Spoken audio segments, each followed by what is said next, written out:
Hello guys, once again welcome to KV academy in search of incredibles. ये आपका oil India limited junior assistant clerk cum computer operator और all Assam competitive exam के लिए the most evergreen topic और the most typical topic है, जो कि आपका स्टैटिक जीके है। और इसके बिना कॉम्पिटिटिव एग्जाम हो नहीं सकता। इससे क्वेश्चन बनना कंपलसरी है। कॉम्पिटिटिव एग्जाम है तो स्टैटिक जीके होगा ही उसमें। तो बहुत दिनों से मुझे रिक्वेस्ट भी आ रहे थे कि स्टैटिक जीके के लिए कुछ किया जाए। तो most important 500 plus static GK का सीरीज आपके लिए लेके आया हूँ।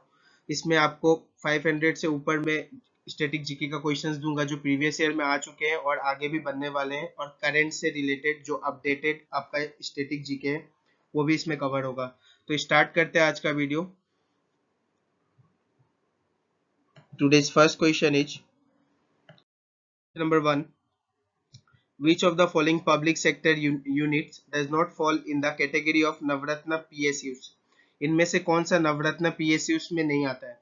पहला ऑप्शन है आपका SAIL steel authority of India, second is Indian oil corporation IOC, and the third is national thermal power corporation NTPC, and the fourth is NHPC। इसका करेक्ट आंसर होगा आपका NHPC। NHPC आपका ये नवरत्न PSUs के अंदर नहीं आता है। और जितने भी मैं आपको एक्स्ट्रा नॉलेज दूंगा वो सभी आपके एग्जाम पर्सपेक्टिव से बहुत ही ज्यादा इंपॉर्टेंट है। ये जो आपका है NHPC, इसका फुल फॉर्म होता है नेशनल, जैसे आपको सबको पता ही होगा, ये नेशनल हाइड्रो इलेक्ट्रिक, ये आपका हाइड्रो से रिलेटेड है। तो इसका फुल फॉर्म आपका होता है national hydro electric power corporation. National hydro electric power corporation, आपको ध्यान रखना है। ये एग्जाम पर्सपेक्टिव से बहुत इंपॉर्टेंट होता है, क्योंकि इसका फुल फॉर्म भी एग्जाम में बहुत बार आपसे पूछा जाता है। तो मैं यहाँ साइड में लिख दे रहा हूँ आपके लिए, शॉर्ट फॉर्म में आपको कॉर्पोरेशन लिख दे रहा हूँ मैं। ठीक है, इसका फुल फॉर्म है national hydro electric power corporation.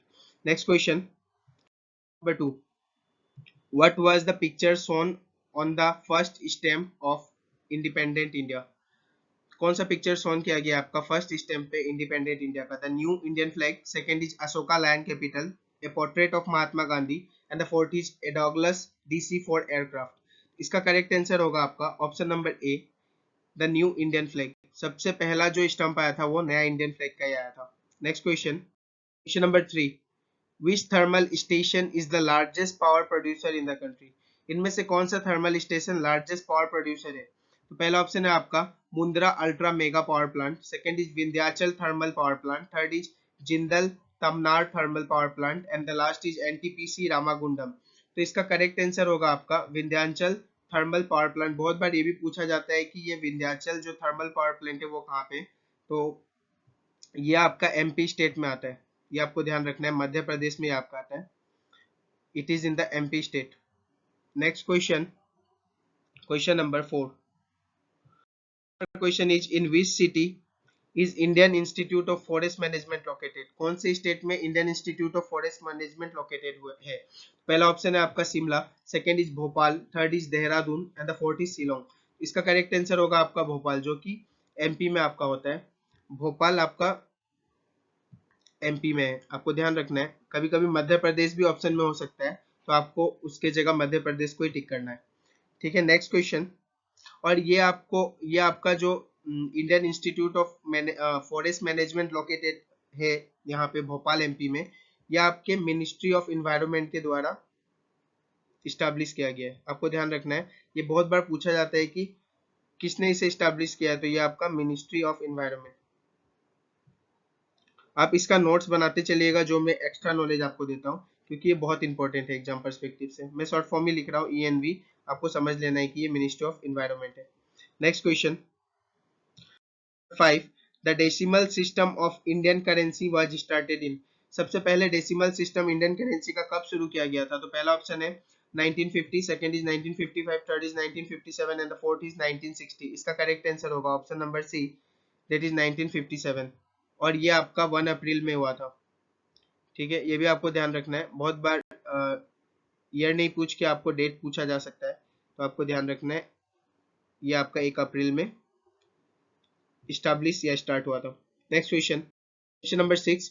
Which town city in India has got a tower named after Mohammad Ali जिन्ना?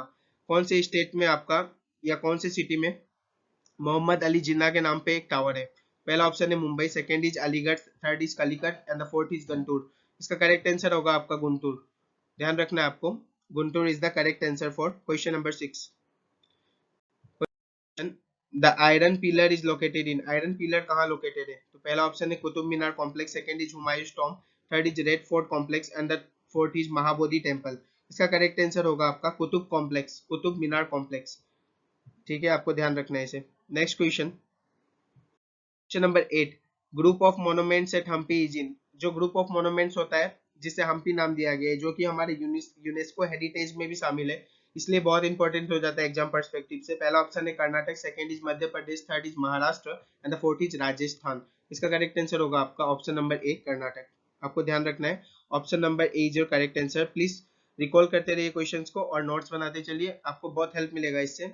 ना कि सिर्फ ऑयल इंडिया लिमिटेड में, बाकी जितने भी असम के कॉम्पिटिटिव एग्जाम है, मैंने पहले कहा है ये बहुत ही एवरग्रीन टॉपिक है और आपको मिसलिनियस क्वेश्चन करा रहा हूँ, आपको एक से दूसरा क्वेश्चन रिलेट नहीं मिलेगा, सब अलग अलग टाइप के क्वेश्चंस मिलेंगे और हम इसका 500 प्लस सीरीज करेंगे अभी। Question number 9, which state has the highest Lok Sabha seats in India? कौन से स्टेट का सबसे ज्यादा लोकसभा सीट है इंडिया में? तो पहला ऑप्शन है Maharashtra, second is Madhya Pradesh, third is Uttar Pradesh and the fourth is Bihar. तो आपको ध्यान रखना है उत्तर प्रदेश ही सबसे बड़ा स्टेट है हमारे पूरे इंडिया का और यहीं पे सबसे ज्यादा लोकसभा सीट है। ऑप्शन आपका सी करेक्ट आंसर होगा। तो आपको ध्यान रखना है कि लोकसभा जो सीट है वो आपका 80 होता है यहाँ पे, 80 that is the highest one, और राज्यसभा सीट भी यहाँ पे हाईएस्ट होता है। मैं RS लिख देता हूँ, राज्यसभा सीट यहाँ पे आपका 31 होता है। ये आपको नंबर्स भी याद रखना है क्योंकि एग्जाम में बहुत बार नंबर्स भी पूछा जा चुका है। ये राज्यसभा सीट है और ये लोकसभा 80 सीट्स है यहाँ पे।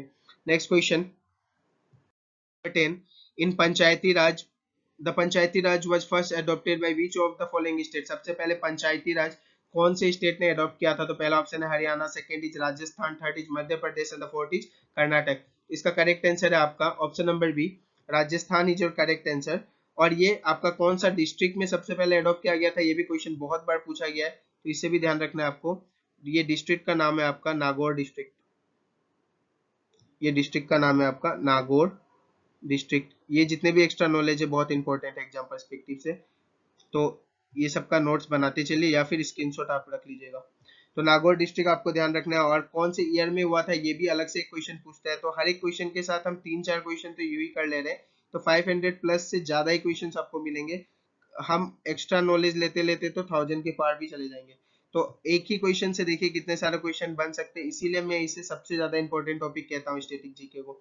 Next question number 11, which dam is build on the Bhagirath river? Bhagirath river पे कौन सा डैम है? तो पहला ऑप्शन है Sardar Sarovar, second is Srisailam and the third is Koyna and the fourth is Tehri. तो आपको ध्यान रखना है तेहरी डैम इज लोकेटेड या build on the Bhagirath river. Very important question, very very important question for exam, आपको ध्यान रखना है। Next question, question number 12, number 12 is in the national flag of India Ashoka चक्र is a dash spoked wheel। इसमें कितने सारे wheel होते हैं आपको पूछा गया है। डैश स्पोक्ड, कितने व्हील में कितने स्पोक होते हैं ये पूछा गया आपको, कितने स्पोक्स होते हैं उसमें। तो ये आपका जो होता है अशोका चक्र, इसे धर्म चक्र भी नाम दिया गया है। आपको ये भी नाम याद रखना है, बहुत इंपॉर्टेंट है, बहुत बार ये नाम पूछा जाता है। It is also known as Dharma Chakra या फिर ये धर्म चक्र से ही लिया गया है अशोका चक्र, आपको ये भी ध्यान रखना है धर्म चक्र। और इसका करेक्ट आंसर है 24 स्पोक्स। इसमें कितने स्पोक्स होते हैं? तो आपके 24 स्पोक्स होते हैं इसके व्हील में, आपको ध्यान रखना है। Next question 13, which Indian lake is renowned as the Lagoon Lake of India? Very very important question. ये आपका लागून लेक किसे कहा जाता है? तो पहला ऑप्शन है Kanjia lake, second is Agra lake, third is Mansar lake and the fourth is Chilika lake. ये आपका करेक्ट आंसर होगा इसका चिलिका लेक, और इसे एक नाम दिया जाता है, या आपका सबसे बड़ा आपका ब्रेकिस वाटर लागून भी इसे कहा जाता है या ब्रेकिस वाटर लेक भी कहा जाता है। आपको याद रखना है, ये नाम बहुत इंपॉर्टेंट है, क्वेश्चन में हमेशा ये नाम ही दिया जाता है आपको, डायरेक्ट आपको ये लेक नहीं पूछा जाता, लेकिन यहाँ पे ब्रेकिस लेक बोल के दे दिया जाता है। आपको याद रखना है कि ये ब्रेकिस लेक आपको दिया जाता है, BRACKISH होगा ये, ठीक है। ये थोड़ा लिखने में गलती हो गया, brackish LAKE lake, brackish lake इसको कहा जाता है, आपको ध्यान रखना है, ब्रेकिस वाटर लेक, ठीक है। Next question 14, in which year RBI was nationalised, कौन से ईयर में आरबीआई को नेशनलाइज किया गया था? तो इसमें का पहला ऑप्शन है 1939, second one is 1949, third 1959 and the fourth is 1969। तो ये आपका 1949 में हुआ था आरबीआई नेशनलाइज पहली बार, आपका 1949 में हुआ था। और ये कौन से डेट में हुआ था ये भी याद रखिए आप, तो ये आपका 1 जनवरी होता है। आपको ये तो याद ही रहेगा, सबसे पहला जो दिन होता है कोई भी ईयर का, डेट इज द 1 जनवरी, उसी में आपका इसे नेशनलाइज किया गया था आरबीआई को। नेक्स्ट क्वेश्चन जो कि आज का लास्ट क्वेश्चन है हमारे 500 सीरीज का, आगे और भी पार्ट आपको मिलते रहेंगे। ये करते हैं, which was the first garden Tom in Indian सब कॉन्टिनेंट, सबसे पहला गार्डन टॉम कौन सा इंडियन सब कॉन्टिनेंट में? पहला है tomb of Jahangir, second is Humayun's tomb, third is Taj Mahal and the fourth is tomb of Mohammad Iqbal. तो ये आपका इसका जो करेक्ट आंसर होगा वो होगा आपका हुमायूं टॉम। सबसे पहला जो गार्डन टॉम बना है कोई भी इंडियन सब कॉन्टिनेंट में वो आपका हुमायूं टॉम है, जो कि आपका दिल्ली में है। और ये बना कब था? तो ये आपका 1570 में बना था, ये भी आपको ध्यान रखना है कि ये आपका 1570 में स्टैब्लिश हुआ था। तो जितने भी इंपॉर्टेंट क्वेश्चन है मिसलिनियस टाइप के सब मैं आपको कराते रहूंगा। वो आगे हम डांस भी देखेंगे, नेशनल पार्क, जितने भी इंपॉर्टेंट चीजें जो एग्जाम में आते हैं सब आपको ये 500 प्लस के सीरीज में मिलेगा। और एक ही क्वेश्चन में 3-4 क्वेश्चन बनते ही रहेगा आपका। बाकी जितने भी कंप्यूटर के में जितने भी मैंने पार्ट दिया आपको वो तो एग्जाम के लिए बहुत ही ज्यादा इंपॉर्टेंट है, वो सिर्फ ऑयल इंडिया के लिए बहुत इंपॉर्टेंट है। बाकी ये जो स्टैटिक जीके है ये सारे एग्जाम के लिए, जितने भी असम के कॉम्पिटिटिव एग्जाम है सबके लिए इंपॉर्टेंट है। तो आपको कंप्यूटर का पार्ट तो मिस ही नहीं करना है। और जितने भी जीके प्लस जीएस के वीडियोस है जो पहले भी आ चुके हैं वो भी असम के सारे competitive exam plus oil India limited के लिए बहुत इंपॉर्टेंट है, तो आपको देखना है। आपका जितना भी रिक्वेस्ट आता है मेरे चैनल पे और कमेंट के थ्रू मैं सबको पूरा करने की कोशिश करता हूँ। ये आपका स्टैटिक जीके का पार्ट मैंने खत्म किया, और जितने भी मैथ्स के शॉर्ट ट्रिक्स के वीडियो है और जितने भी मैथ्स के प्रीवियस ईयर क्वेश्चंस मैंने कराए जाके सबको देखिए, बहुत हेल्प मिलने वाला है आपको इससे। और जिन्होंने भी अभी तक चैनल को लाइक या सब्सक्राइब नहीं किया, लाइक और सब्सक्राइब कीजिए, मेरा मोटिवेशन बढ़ता है आपके लिए वीडियो बनाने को, और यही आपके थ्रू मेरे लिए मोटिवेशन है। तो चैनल को लाइक और सब्सक्राइब कीजिए, और जिन्होंने भी नोटिफिकेशन के बेल को नहीं दबाया नोटिफिकेशन के बेल को दबा लीजिए, ताकि कोई भी चैनल का वीडियो आपसे बचा ना रहे और आपको एग्जाम में इन सब वीडियो से बहुत ही ज़्यादा हेल्प मिले। और आपका कोई भी प्रॉब्लम हो या कोई भी क्वेरी हो कमेंट बॉक्स में आप मुझे बता सकते हैं। थैंक यू वेरी मच, मिलते हैं अगले क्लास में।